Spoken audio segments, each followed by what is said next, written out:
우리의 최종 목적은 네. 소득 창출 자산을 이렇게 소유를 해야 된다. 자산을 취득해야 된다. 네. 이게 최종 목적이 돼야 된다고 하고 있습니다. 네. 그러니까 내가 내 시간을 쓰거나 내 몸을 뭐 이용을 해가지고 돈을 버는 거는 한계가 있다는 거잖아요. 네. 한계가 있기 때문에 결국에 내가 일하지 않고도 무언가가 돈을 벌어다 줄 수 있는 어떤 시스템을 갖춰라. 네. 주의할 점이 하나 있는데요. 네. 이걸 읽으실 때 헬멧하고 무릎 보호대를 준비하셔야 돼요. 왜 그렇죠? 네, 무릎을 계속 치게 되기 때문에 무릎을 치게 됐기 네, 때문에. 그거를 주의하셔야 됩니다. 아, 알겠습니다. 저스트 킵 바잉이죠. 닉 매기울리라는 저자가 쓴 책인데 이 책도 또 좋은 책입니다. 그래서 또 외국인 저자가 썼기 때문에 또 저자를 모실 수는 없고 그래서 또 그 송희구 작가님과 같이 또 저희가 이 책을 읽어보고 여러분들께 추천해 드리려고 이런 시간 한번 마련을 해봤습니다. 송희구 작가님 또 저희가 한 며칠 만에 또 만났는데 네. 네, 그 사이에 또 이 저스트 킵 바잉 책 네. 이 작가님이 또 추천을 해주신 거 아닙니까? 네, 맞아요. 이거 제가 작년에 읽었는데요. 네. 제가 뭔가 좀 잘못하고 있다는 거를 좀 깨닫게 해준 책 중에 하나였어요. 아 진짜요? 네. 뭘 그렇게 잘못을 하고 사시길래? 저도 부동산을 좀 모아간다라고 생각하는 거는 어느 정도 알고 있었는데 네. 실제로 그렇게 하기가 쉽지 않았거든요. 그러다 보니까 네. 좀 괜찮은 거 판 적도 있고 네. 그래서 막 후회하기도 하고 그랬는데 네. 여기서는 계속 사모으는 게 중요하다라는 메시지가 있어서 네. 거기서 약간 좀 충격을 받았습니다. 그러니까 이 제목이 사실 그냥 사라는 거잖아요. 네. 그냥 닥치고 사. 약간 이런 느낌인데 이 책 내용이 그 약간 강렬한 제목이긴 하지만 네. 실제 내용이 무조건 사라, 뭐 아무거나 사라 이런 내용은 아니죠. 네, 그건 아닙니다. 그런 내용은 아니어가지고 이제 하나하나 좀 설명을 해드리려고 합니다. 우선 요 책 뭐 배경을 좀 설명을 해주시면 좋을 것 같아요. 이게 우선 외서다 보니까. 네, 책은 이렇게 생겼고요. 네. 이게 제가 책을 작년에 읽었는데 네. 이거를 서점에서 봤을 때 아마존 분야 베스트셀러 1위라고 이렇게 찍혀 있는 것들이 가끔 있어요. 네. 근데 저는 실제로 찾아봅니다. 그래요? 실제 아마존 들어가서 이게 진짜 베스트셀러였는지 네. 평이 어떤지 네. 이게 뭐 조작은 아닌지 거짓말은 아니겠죠, 근데 설마? 네, 그래서 아마존 안 되는 영어로 영문 사이트 들어가가지고 봤는데 실제로 있었더라고요. 네. 네, 그리고 이 저자도 네. 굉장히 좀 유명한 사람이고, 네. 근데 이게 우리나라의 베스트셀러와 미국에서의 베스트셀러는 약간 좀 스케일이 달라요. 그래요? 네, 그게 뭐냐면 미국에서는 유명한 사람들이 워낙 많기 때문에 네. 베스트셀러 오르기가 되게 쉽지 않거든요. 근데 이분은 이 책을 딱 내자마자 바로 딱 베스트셀러. 반열에 올랐어요. 네. 그러니까 뭐 유명인이 아닌데도 불구하고 네. 그냥 바로 베스트셀러가 됐다는 거는 책이 좋다는 얘기겠네요. 네, 맞습니다. 그래요. 그래서 이 책이 뭐 아마 지금도 잘 팔리고 있겠죠. 네, 지금도 지금 아마존에서 좀 계속 팔리고 있는 책이고. 그러면 이 저자는 뭐 유명한 사람도 아닌데 어떤 분입니까? 이 사람은? 이 사람은 일단 네. 그 스탠포드 경제학과 출신입니다. 그래요? 네, 제가 실력은... 스탠포드대를 좀 좋아하는데요. 네. 왜? 거기 나오셨나요? 아니요. 나오고 싶으셨나요? 네, 나오고 싶었는데 근처도 못 갔고. 네. 메가스터디 1타 강사 현우진 선생님 있잖아요. 네네. 그 선생님이 스탠포드 대학교를 나와서 네. 제가 그분을 되게 좋아하는데 그분 때문에 스탠포드의 이미지가 되게 좋아졌습니다. 왜 그분을 좋아하세요? 그분 세대가 아니시잖아요. 그분이 저보다 한 5살인가 어린데 네. 되게 부자더라고요. 돈을 많이 벌면 좋아하시는군요. 그래서 마음속 형님으로 모시고 있습니다. 네. 그래요. 근데 그분이 스탠포드 나온 거 맞죠? 맞아요. 네. 그리고 거기 수학과인가? 네, 그분 거기 수학과. 네. 그러면은 진짜 똑똑하신 걸 거 아니에요. 네. 근데 이 저자도 스탠포드 대학교를 나왔고, 네. 그리고 돈의 심리학이라는 굉장히 유명한 책이 있는데, 저 최근에 읽었습니다. 네, 거기 모건 하우절이라는 저자와 굉장히 절친이에요. 그래요. 네, 그래서 투자 철학이 되게 비슷해요. 저도 돈의 심리학을 읽으면서 뭔가 결이 좀 비슷하다라고 느꼈거든요. 네, 근데 자기의 각자 책들이 한국어판으로 나오면서 막 이렇게 막 서로 트위터에 올리면서 막 자랑하고 그랬었어요. 그렇군요. 어쨌든 그 경제학과 출신의 저자들이 이제 책을 썼는데 둘 다 좋은 책이긴 합니다. 돈의 심리학도 좋은 책이고 저스트 킵 바잉도 읽어보니까 좋은 책이더라라는 거는 뭐 저도 동의하는 바입니다. 그러면은 이제 바로 평점부터 한번 얘기하고 들어갈까요? 이 책의 평점은 어느 정도? 저는 5점 만점에 네. 한 4.7 정도 주고 싶어요. 4.7. 네. 평점이 전체적으로 좀 후하신 편인 건지. 저 굉장히 박한 편인데. 그래요? 그럼 이 정도면 거의 뭐 영화로 치면 아바타 아바타 정도 되는 거네요. 네, 약간 뭐 네. 도둑들 막 이 정도. 도둑들 정도? 네, 도둑들 정도. 아, 그래요. 저는 한 4.3 정도. 4.4. 아, 네. 네. 근데 저는 이게 책이 크게 두 부로 나눠져 있지 않습니까? 네. 이게 1부와 2부가 있는데 네. 후반부인 2부는 상당히 좀 좋은 평가를 주고 싶고요. 4점대 아. 후반을 주고 싶고 네. 초반부는 저는 3점대 후반 정도를 좀 아. 주고 싶습니다. 이게 그 초반부가 약간 좀 제가 그동안 어떤 생각했던 거랑은 조금 좀 결이 조금 달라요. 이 저축 부분이. 그럴 그래서 수 있죠. 이건 이따 조금 얘기를 좀 한번 해보고 싶고요. 그리고 이 후반에 나오는 투자 부분은 아주 적극 공감하기 때문에 네. 그 부분은 뭐 5점에 가까운 네. 4.8, 9 정도를 주고 싶습니다. 근데 이게 특징이 있습니다. 책이 엄청 잘 읽혀요. 네. 이거 그냥 한국 사람이 쓴 것처럼 읽힙니다. 맞아요. 네. 이게 원래는 외서들이 네. 누가 번역하느냐가 되게 중요하거든요. 네. 그래서 아무리 좋은 책도 안 읽히면은 네. 되게 외면하기 쉬운데 네. 이 책은 그냥 500쪽 가까이 됐는데 그냥 되게 편하게 읽겠어요. 네, 그래서 저는 이게 이거 왜 이렇게 잘 읽히지 하고 보면 한 160페이지 막 보고 있는 정도. 네, 그래서 이거는 그 되게 쉽게 읽히는 경제 서적이다라는 거는 좀 특징적인 부분이 있습니다. 네, 그리고 또 내용도 하나 좋고. 주의할 점이 하나 있는데요. 네. 이걸 읽으실 때 헬멧하고 무릎 보호대를 준비하셔야 돼요. 네, 그렇죠. 네, 무릎을 계속 치게 되기 때문에 무릎을 치게 됐기 네, 때문에. 그거를 네. 아주 주의하셔야 됩니다. 알겠습니다. 네, 아니 저는 이제 자기 무릎으로 머리를 이렇게 박는 건 줄 알았는데 그런 건 아니시고 어쨌든 그만큼 책에서 그 감명받는 부분이 있다. 네. 근데 저도 몇 가지가 있었습니다. 이따가 하나씩 소개를 해드리도록 하겠습니다. 이 책 어떤 분들이 읽으면 좋을까요? 일단 제 주변에 저희 회사가 한 층에 한 150명 있거든요. 근데 그 중에 149명이 주식을 하고 있어요. 그래요? 네, 한 명은 접니다. 안 하는 사람. 근데 최근에 저도 하기 시작한 게 회사에서 10주를 줬어요. 무슨 뭐 상여금 대신에 10주를 주겠다 해가지고 네. 뭐 3년 동안 판매 금지 막 이렇게 아. 조항을 건 다음에 줬거든요. 그래서 저도 어쩔 수 없이 그 주식 계좌를 열었는데 아무튼 그래서 대부분이 직장인이라면은 다 주식을 하고 있어요. 네. 근데 동시에 부동산에 관심이 있으신 분들이 많거든요. 그래서 주식과 부동산을 같이 뭔가 이렇게 포트폴리오를 꾸며가고 싶은 분들한테 추천드리고요. 그리고 또 하나 여기 저축에 대해서도 네.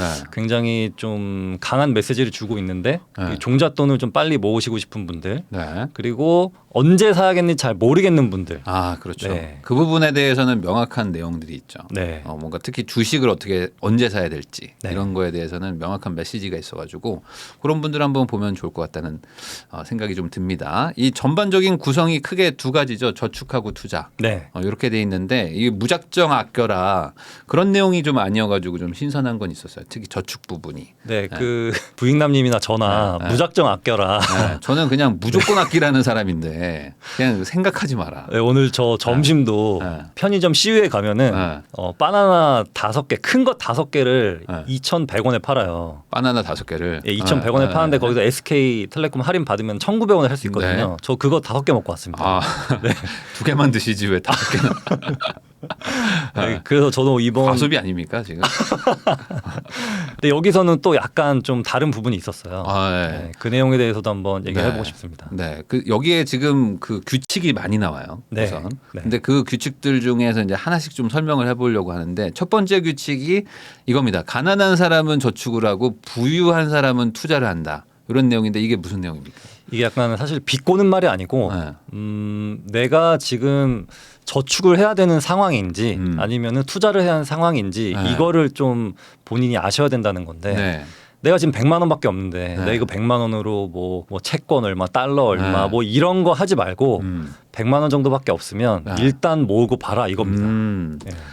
제가 이게 좀 이해가 되는 게 제가 예전에 한 3년 전쯤부터 금을 막 샀었어요.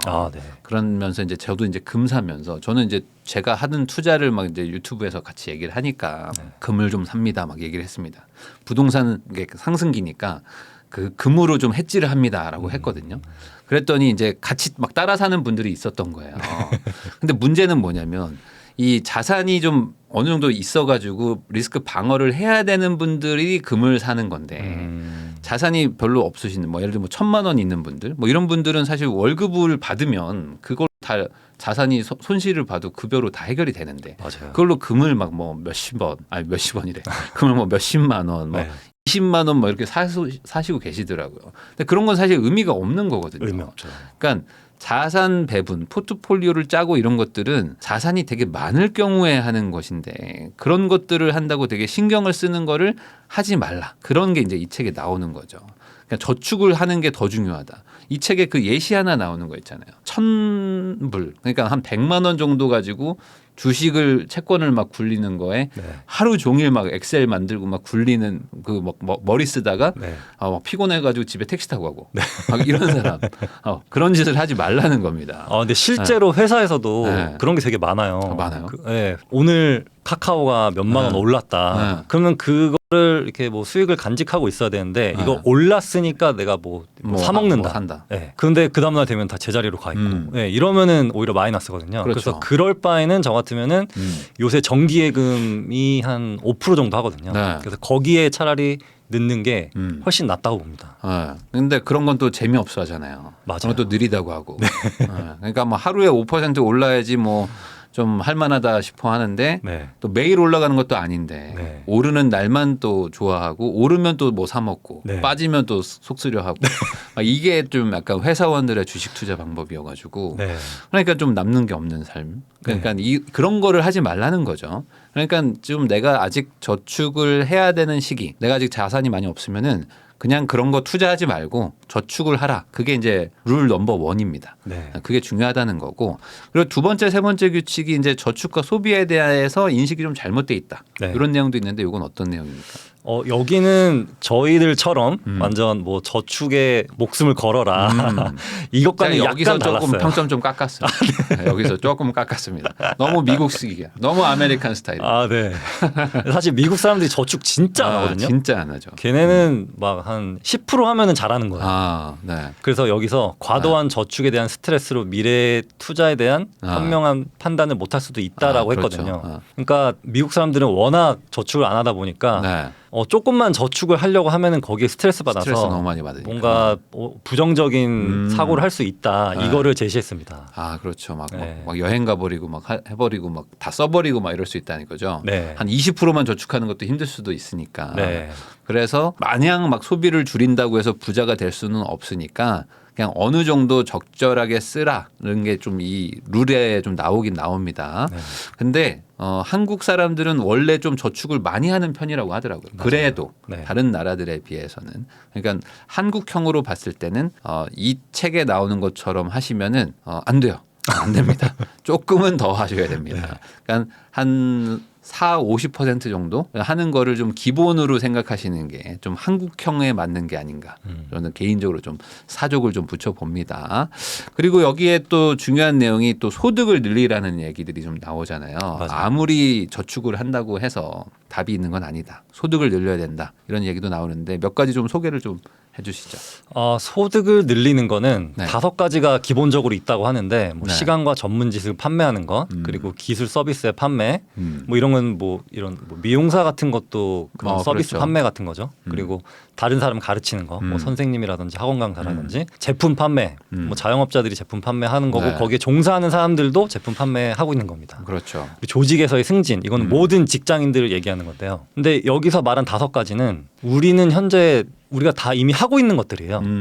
그래서 어떤 시간적으로나 체력적으로나 한계가 있는 직업들입니다. 네. 근데 여기서 저자가 이 책에서 말하고자 하는 거는 우리의 최종 목적은 네. 소득 창출 자산을 이렇게 소유를 해야 된다. 예, 자산을 취득해야 된다. 이게 최종 목적이 돼야 된다고 하고 있습니다. 네. 그러니까 내가 내 시간을 쓰거나 내 몸을 뭐 이용을 해가지고 돈을 버는 거는 한계가 있다는 거잖아요. 네. 그리고 그렇게 해가지고 잠깐은 벌 수 있지만 뭐 2~3년, 4~5년, 뭐 5~6년은 벌 수 있지만 2~30년을 꾸준히 뭐 내가 계속 할 수 있는 거는 아닐 수도 있고 네. 한계가 있기 때문에 결국에 내가 일하지 않고도 무언가가 돈을 벌어다 줄 수 있는 어떤 시스템을 갖춰라. 네. 그걸 이제 소득 창출 자산이라고 이제 책에 나오는 건데 그게 뭐 주식이나 뭐 어떤 시스템 사업이든지 아니면 뭐 부동산이라든지 뭐 이런 것들을 소유하라는 얘기인 거죠. 근데 이게 사실 당장은 그게 안 되잖아요. 잘 안 되죠. 당장은. 그러니까 이제 우선은 부업이라는 어떤 미명 아래 네. 뭔가 좀 다른 사람을 뭐 가르친다거나 제품을 판다거나 네. 아니면 기술 서비스를 팔면서 부업을 해볼 수도 있는 거 아니겠습니까? 네, 그럴 수 네. 있죠. 그럼 회사를 다니면서 무언가 이런 좀 그 휴식 시간을 좀 반납하고 네. 다른 어떤 서비스를 제공하면서 부업을 하는 거 어떻게 보십니까? 저는 회사 일에 지장만 없다면은 저는 충분히 괜찮다고 예전에 봐요. 또 해보셨잖아요. 네. 사실 지금도 회사 다니면서 네. 뭐 딴짓하고 있긴 한데 네. 그래서 회사에서 어떤 좀 나쁜 참 이미지를 좋은 회사예요. 이런 얘기를 공공연하게 하고 있는데도 이 회사 내에서 좀 나쁜 이미지를 네. 벗어내기 위해서 네. 굉장히 열심히 하고 있습니다. 아, 네. 회사를 일할 때는 또 열심히 하고. 네. 네. 근데 제가 또 궁금한 게 있는데 네. 이 유튜브를 지금 하시는 것도 저도 유튜브를 하고 있지만 네. 다른 사람 가르치는 것 중에 하나잖아요. 아, 그럴 수 있죠. 근데 이것도 어떻게 보면은 한계가 있다고 보거든요. 아, 그럼요. 네. 당연히 있죠. 네, 그래서 어떻게 하실 건지. 아, 언젠간 접어야죠. 언젠간 접어야 되는 거고 아마 접혀지지 않을까요? 다른 분들이 저를 이제 언젠간 안 보게 되겠죠. 근데 이제 뭐 이게 뭐 저한테도 이제 주업이 돼 가고 있는 거이기도 하고 네. 뭐 처음에도 이걸 주업으로 할 생각이 없었는데 네. 어떻게 하다 보니까 이제 100만 명이나 돼가지고 네. 저번에 어떤 분이 그러더라고요. 제가 어젠가 그 라이브를 하는데 네. 제가 좀 그 건설업 얘기를 조금 막 했어요. 막 네. 건설 현장 막 이런 얘기를 해봤어요. 그랬더니 뭐 그런 거 어떻게 해봤냐고 저한테 해보지도 않고 막 그런 거를 얘기하냐고 그래가지고 제가 건설 현장에 7년을 있었다 막 이런 얘기를 했더니 전혀 모르시는 분들도 많더라고요. 예, 유튜버인 줄 알아요. 그냥 방구석에서 이제 방송하는 분인 줄 아는데 물론 유튜브도 한 8년 했기 때문에 이제 네. 오래 하긴 했지만 저도 이제 건설 현장에서 일했던 사람이니까 그 방송 이제 시작하실 때 네. 여기에 뭐라도 자막에 네. 건설 현장 유경험자라고 노가다 7년 이렇게 계속 적더라도 네. 안 봐 또 유튜브의 특징입니다. 글씨 안 봅니다. 그러면 여기다가 하이바를 하나 딱 올려놓는 게 그건 또 이게 장식품인 줄 아는. 그러니까 이게 유튜브를 제가 오래 해보니까 느끼는 게 뭐냐면 네. 설명을 해도 안 됩니다. 어차피 안 들으셔.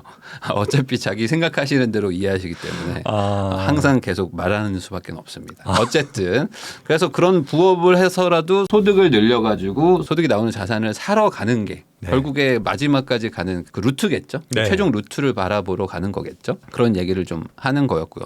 그러면 이 중에서 가장 안 좋은 게 저는 뭐 개인적으로는 조직에서의 승진인 것 같기도 한데 맞아요. 어떠세요? 회사를 또 다니시고 계시니까 또 좀 예민한 질문일 수도 있는데 저는 조직에서의 승진을 좀 바라지 않았었거든요. 네. 네. 지금 요즘 부장님들도 네. 승진 안 하려고 그래요.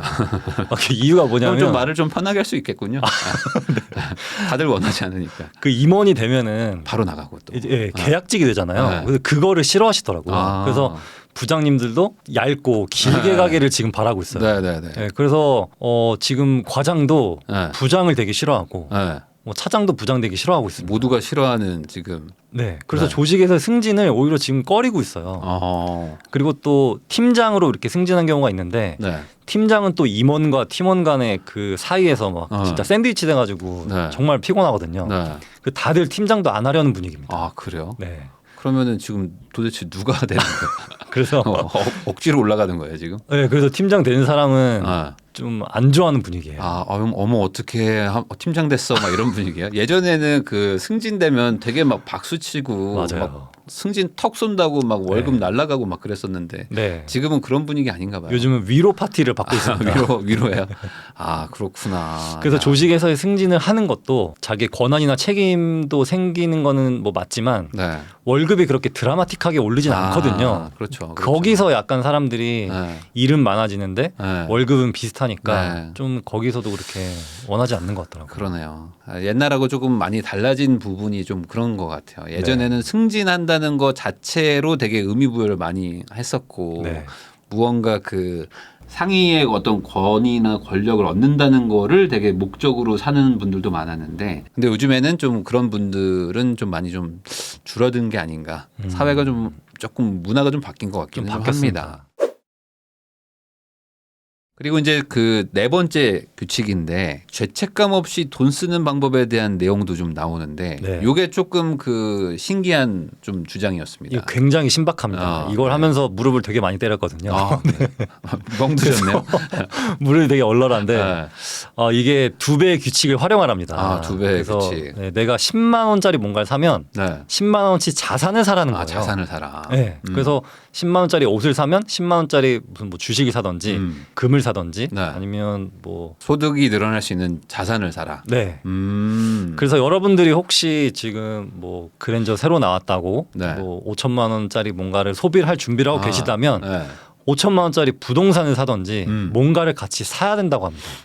그러면은 예를 들어 뭐 5천만 원짜리 차다. 네. 그러면 1억짜리 차라고 생각하고 사라는 거네요. 네, 맞아요. 그럼 사지 말란 네, 얘기잖아요. 사지 말란 얘기죠. 네. 이 말이 지금 그 말이군요. 네, 약간 그런 뉘앙스도 있는 것 같아요. 그러니까 신중히 사라. 네. 신중히 사라는 거. 그리고 저는 근데 여기서 그걸 느꼈거든요. 이게 사지 말란 얘기인 건지 사라는 얘기인 건지 좀 애매한 게 뭐 만약에 주식을 사요. 네. 뭐 5천만 원짜리 차를 사고 5천만 원짜리 주식을 샀다 그러면 네.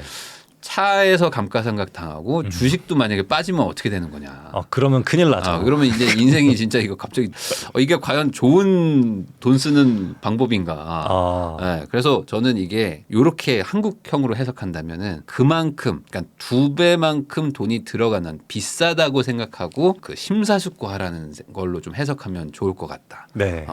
사실 그 이번에 소나타가 새로 뭐 페이스리프트 했다고 합니다. 네. 그러면 소나타가 요즘에 얼마지? 뭐 아무리 못해도 한 2, 3천 하지 않습니까? 네. 그럼 한 6천만 원짜리 차라고 생각하면 네. 6천 주고 소나타를 사? 그러면 안 사고 싶잖아요. 약간 안 사고 싶죠. 안 사고 싶잖아요. 그러면 좀 마음이 좀 섣불리 좀 이렇게 사기가 좀 어려워지는데. 네. 그런데 이걸 막 한 3천이야? 그럼 또 사고 싶어지는. 그런 식의 생각으로 하는 게 어떨까?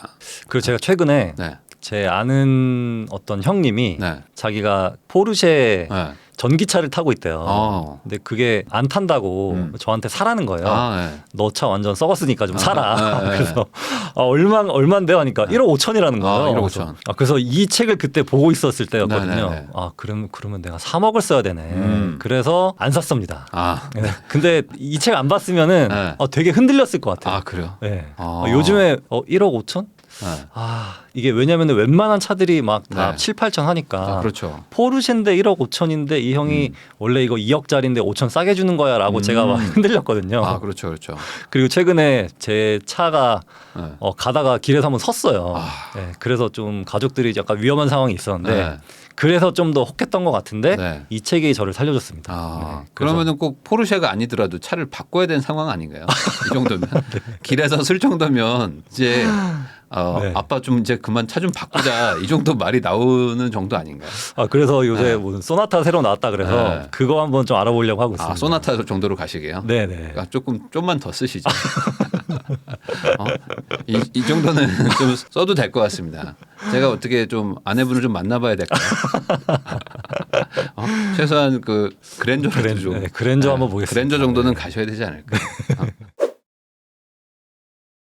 어쨌든 이 죄책감을 덜 수도 있다는 게 저는 이제 여러 가지 해석이 있고 이 책에서 좀 그 깨달음을 주는 부분이 이 부분인 것 같기는 해요. 그러니까 내가 소비만 해버리면 그러면 이제 끝나버리는 게 여기서 내가 소득 창출 자산을 산다는 거를 같이 동시에 하니까 섣불리 못 사는 것도 있고 그리고 만약에 샀을 때 이런 거 있잖아요. 차값이 만약에 이제 뭐 이건 확정적으로 손해를 보는 거지만 이 내가 주식을 사놓은 게 그러면 주식을 또 그냥 사냐고요. 이것도 심사숙고해서 살 거 아닙니까? 맞아요. 차값만큼 주식을 살라 그러면 그냥 사서 막 빠지면 안 되니까 공부도 하게 되고 그리고 만약에 이게 테슬라를 샀어요. 테슬라 샀는데 얘가 막 2배가 오를 수도 있는 거 아닙니까? 그럼 차를 뭐 공짜로 사게 되는 케이스일 수도 있고. 그럴 수 있죠. 예전에 그런 분들 많았어요. 테슬라를 사고 테슬라만큼 주식을 사고. 그렇게 해서 재미 보신 분들도 있고. 이 분들은 아마 이 책을 읽으셨던 분들인 것 같아요. 그랬을 수도 있겠군요. 그렇게 해서 잘 되는 케이스들도 있고 물론 반대 케이스도 있지만 그냥 그런 식으로 한번 투자 공부와 소비를 같이 엮어보는 거죠. 그런 얘기들도 이 책에 좀 나왔던 부분 중에 좀 중요한 부분이라고 생각을 좀 합니다.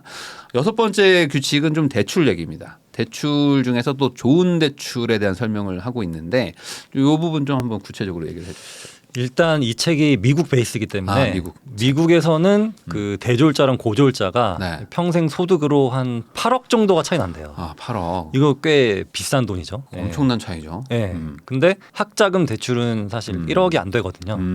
그래서 한 학자금 대출을 받아서 대졸자로 취직하는 게 네. 오히려 더 장기적으로 봤을 때는 훨씬 더 큰 이득이다. 그래서 학자금 대출 정도는 괜찮다라고 보고 있어요. 또 미국은 또 대학들이 또 세계적으로도 좋은 대학들도 많고 네. 또 미국이 또 우리나라보다는 좀 대학 진학률도 좀 상대적으로 좀 낮으니까 낮죠. 네. 대학을 갈지 말지 고민하는 분들한테 대학을 갈 수 있으면 좋은 대학 갈 수 있으면 가라는 그런 의도로 쓴 것 같아요. 네. 제가 봤을 때는. 네. 근데 요거를 그러면 한국형으로 좀 바꾸면 어떻게 생각하십니까? 한국 사람들한테는 대출을 받아서 올 대출로 네. 대학교 나오는 거 어떻게 생각하세요? 이게 만약에 네. 그 현대자동차 그 생산직이라면 아, 요번에 막 뽑았던 거. 네. 네. 저 대학 나올 필요 없을 것 같아요. 저도 거기 가고 싶어요. 지금 제가 다니는 회사 연봉이 그냥 거의 2배거든요. 아, 그래요? 네, 그래서 그 정도로 많이 줘요? 네.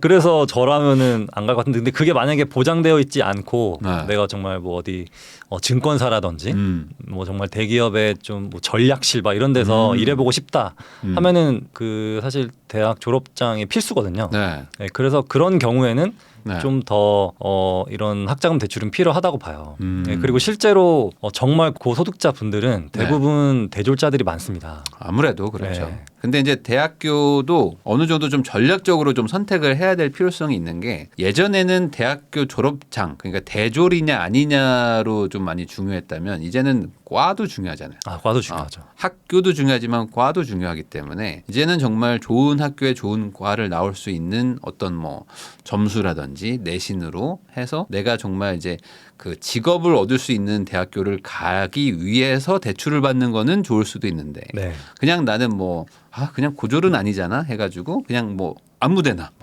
가서 뭐 아무과 가가지고 그냥 뭐 OT 가기도 싫은데 막 대충 그냥 가가지고 내가 여기서 이거 4년 보내야 되나 하면서 그냥 막 다니시고 그래서 막 학점도 막 바닥인 상태로 그냥 그렇게 허송세월 4년 보내신다고 해서 달라지는 건 없다. 그거는 이제 확실히 다른 거죠. 그럴 바에는 네. 저 같으면은 네. 도배랑 뭐 장판, 네. 뭐 타일 이런 걸 배우겠어요. 그냥 차라리 뭐 그런 기술을 배워서라도 하는 게 그러니까 돈을 버는 게 나은 거지. 대학교를 나온다고 해서 뭔가 해결되는 거는 아무것도 없는 거죠. 그건 좀 오해하시면 안 된다고 생각합니다. 네. 다음으로 7번째 규칙인데요. 때가 되면 집을 사야 된다. 집은 가장 훌륭한 수익률을 창출하는 수단은 아니지만 그럼에도 불구하고 사야 될 이유가 있다. 이런 내용이 있는데 여기는 어떻게 생각하십니까? 제가 10년 동안 5번을 이사 다니면서 네. 진짜 서럽기도 하고 뭐안 좋은 일도 있고 네. 좀 그랬는데 그 집이 주는 그 안정감이 되게 컸던 것 같아요. 그리고 이걸 내가 소유하고 있고 전세금을 올려줘야 된다든지 네. 월세금을 올려줘야 된다든지 그런 불안감에서 벗어나는 게 네. 매우 중요한 것 같습니다. 저는 이 책에서 말했던 것 중에 되게 좀 무릎을 탁 친 거가 있었는데 뭐냐면은 그 지역의 커뮤니티에 참가할 수 있는 권한을 준다.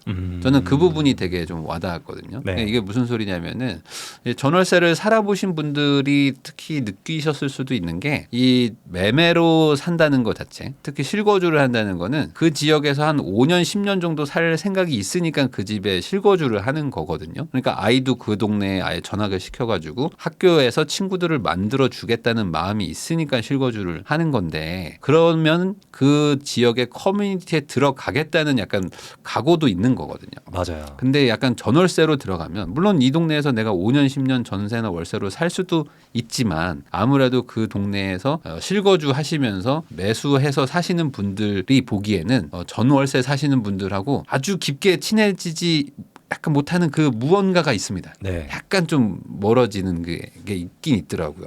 제가 한 번은 경비 아저씨께서 여기 전세 사는지 월세 사는지 다 알고 계시더라고요. 그래요? 네. 근데 저 엄청 무시하는 거예요. 그래요? 네. 뭐 여기 그 왜 놀이터 제가 쓰레기 버리지도 않았는데 제가 쓰레기 버린 것처럼 막 그렇게 매도하고. 그래요? 저 안 버렸어요 하니까. 나도 돈 많은데. 그래서 되게 그런 점이 서러웠고. 되게 서러우셨겠네요. 네. 또 한 번은 주차장이 지하 주차장이 없고 지상 주차장인 곳을 한번 살았 적이 있거든요. 네. 근데 거기 살 때는 자가이신 분들은 막 이거 밀어주고 네. 전세 사는 저같이 월세 사는 사람들 전세도 아니고 월세 사는 사람들은 네. 이거 밀어주지도 않고 네. 뭐 도와주지도 않더라고요. 아. 그래서 누구는 밀어주고 뭐 밀어주는 게 뭐 당연한 게 아니지만 네. 아무튼 누구는 해주고 누구는 안 해주고 네. 네, 이런 거에 대해서 약간 어. 좀 그랬죠. 아 그런 게 있구나. 근데 아마 그게 그런 거일 수도 있습니다. 그 소유자들의 뭐 모임 뭐 해서 뭐 회의 뭐 투표권이 아마 소유자들이 아마 있을 수도 있을 거고. 네. 네, 그리고 저도 월세만 살았었는데 저는 네. 전세를 살진 않으니까 네. 월세가 더 좀 무시당하죠. 더 무시당해요. 전세는 그래도 전세 대출 사나 월세 사나 똑같은 건데 네. 전세는 조금 더 나은 사람들, 월세는 돈이 더 없는 사람들이라고 약간 생각하시는지 네. 월세 산다 그러면 더 무시해. 네. 더 무시하고 좀 그런 게 있어요. 그리고 저도 옛날에 월세 살 때 앞집은 매수해서 사시는 분, 네. 저는 월세 사는 집이었거든요. 네. 그런데 그렇게 어떻게 친해졌어요. 애들끼리 완전 애기 때 네. 어떻게 친해졌는데 그 집이 이제 우리가 월세 사는지를 알고 네. 약간 좀 거리가 멀어져. 얘네 어차피 떠날 애들이구나. 2년 살다 떠날 애들이구나. 그래서 무슨 소리야 우리 안 떠나 하고 떠났어. 진짜 떠났어. 그러니까 사람 보는 눈이 정확하시더라고. 얼마 안 살고 또 떠나긴 했습니다. 네. 그래서 월세 살 때는 그 뭔가 여기는 우리 동네가 아니다 이런 기분이 확실히 있어요. 확실히 있죠. 확실히. 네, 그래서 여기는 내가 언제든지 떠날 수 있는 곳 그리고 애가 학교 다닐 때도 여기는 언제든지 내가 전학을 갈 수 있는 곳 이런 인식 때문에 동네에 대한 애정이란 것도 별로 우선 없고 애정이 잘 안 붙어. 네. 그리고 나는 언제든지 쫓겨날 수 있다는 그런 불안감이 좀 컸던 것 같아요.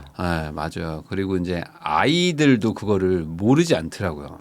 네. 확실히 저도 이제 이사를 많이 다녔지만은 그 실거주 하는 집에서의 애 그 표정 그리고 실거주 하는 뭐 제 맘일지는 모르겠지만 실거주 하고 있는 집에서의 그 숙제 푸는 우리 아이 그 약간 여유로움 네.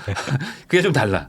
약간 조금 뭔가 조금 다릅니다. 확실히 그 애가 자기 집이라는 거, 자기 방이라는 게 좀 다르더라고요. 네. 이사 가야 돼, 아빠? 막 이런 말을 할 때 여기서는 안 가도 돼.라고 말하는 그 당당함, 약간 그 아빠의 마음, 약간 이런 것들도 좀 있습니다. 물론 저도 집이 여러 개가 있었지만 우리가 사는 집은 또 남의 집이었으니까. 그래서 이게 실거주용 집이 또 필요하구나. 그게 꼭 돈을 떠나서 집이 오르고 내리기를 떠나서 이 책에 나오지만 그 지역 커뮤니티의 참가권이다. 참가할 수 있는 그런 기회라는 거. 되게 중요한 것 같아요. 저는 그 부분이 제일 와닿았어요. 그리고 또 학부모들끼리 모였을 때 자기가 자가가 아니다 이거를 티를 내시는 분들이 있거든요. 있죠. 근데 어떻게 티를 내냐면 우리 집이 이번에 인테리어 했는데, 이거 하면은 그냥 나 자가다라는 거를 말을 하는 거거든요. 그렇죠.